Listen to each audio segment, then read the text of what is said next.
So you've got your strategy and you've mapped out your plan.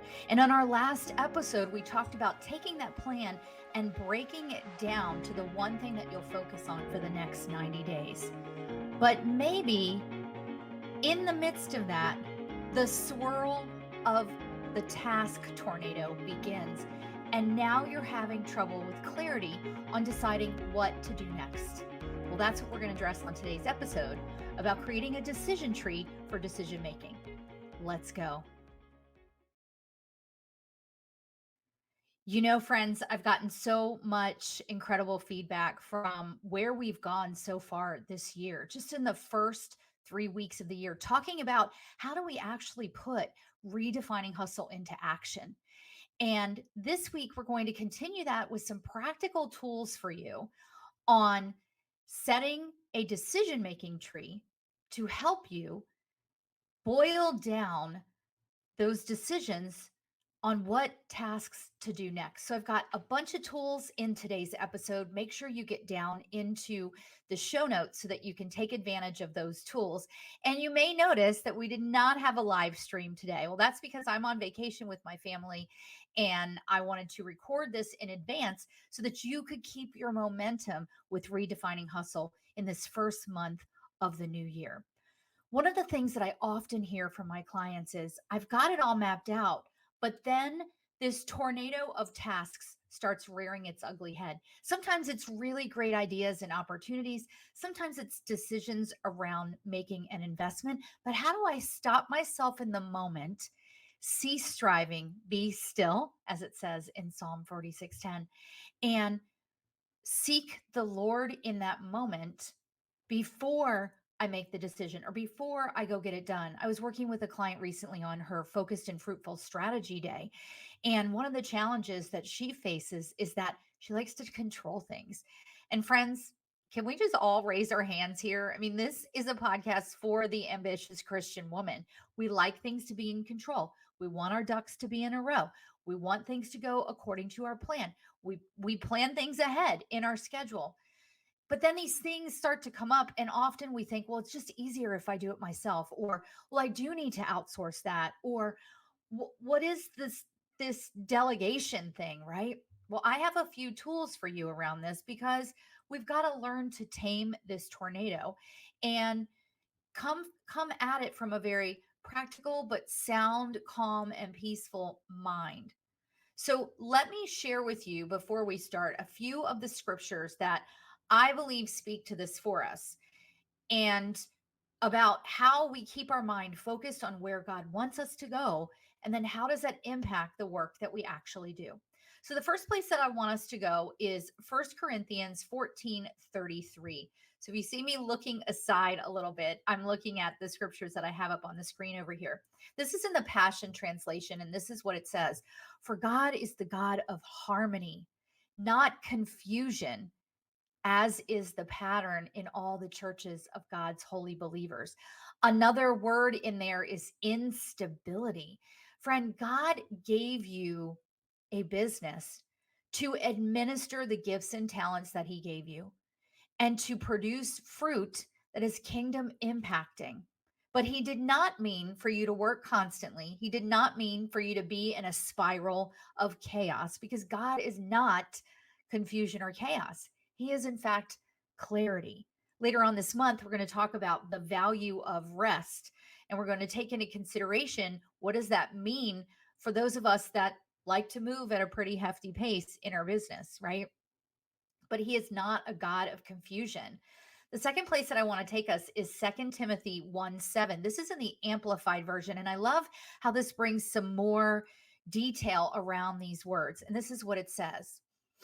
For God did not give us a spirit of timidity or cowardice or fear. He has given us a spirit of power and of love and of sound judgment and personal discipline. And in parentheses here, it says abilities that result in a calm, well balanced mind and self control. Well, how can we do that if we don't have a way to stop ourselves in the moment to get focused, right? In our four keys to redefine hustle, we know that we're allowing God to define and direct us. And what we're talking about today falls squarely in that third key of discipline. Because how can we be disciplined to focused on Christ until steady? Yes, we're going to be disciplined in asking the Lord and having that ongoing conversation with Him all day long. But how can we tame this tornado in the midst of it, right? When we're in the eye of the storm, I don't know a lot about hurricanes. I feel like in the eye of the storm, like that's where everything starts to originate, right? If you're a meteorologist, please feel free to correct me. But my point is, in the midst of that, how can we hold on to this? That God is not a God of chaos, and how can we stop ourselves from contributing to the chaos? How can we work with calm and a well-balanced mind and self-control? The last place that I want to take us before I dig into the tools is Second Corinthians 10:5. Now, you'll know this passage because it's all about taking our thoughts captive, right? And I don't know about you, but sometimes when I lay down at night, my mind doesn't stop. And very often I'm praying this prayer: Lord, let the blood of my Lord and Savior Jesus Christ flow through my mind that I may take every thought captive for you in this moment so that you can bring me the rest that you know my body needs. This is what this says in the message version. We don't fight our battles from a dog eat dog perspective. The tools of our trade aren't for marketing or manipulation, but they are for demolishing the entire massively corrupt culture. We use our powerful God tools for smashing warped philosophies, tearing down barriers erected against the truth of God, and fitting every loose thought and emotion and impulse into the structure of a life shaped by Christ. Our tools are ready at hand for clearing the ground of every obstruction and for building lives of obedience into maturity. I love how it says that we use this by fitting every loose thought and emotion and impulse into the structure of a life shaped by Christ. So, how do we do this? Like, what is the practical application of this, Aaron? Well, I have three things for you. Number one, a tool or a practice that I learned a long time ago is called a focused 15 minutes.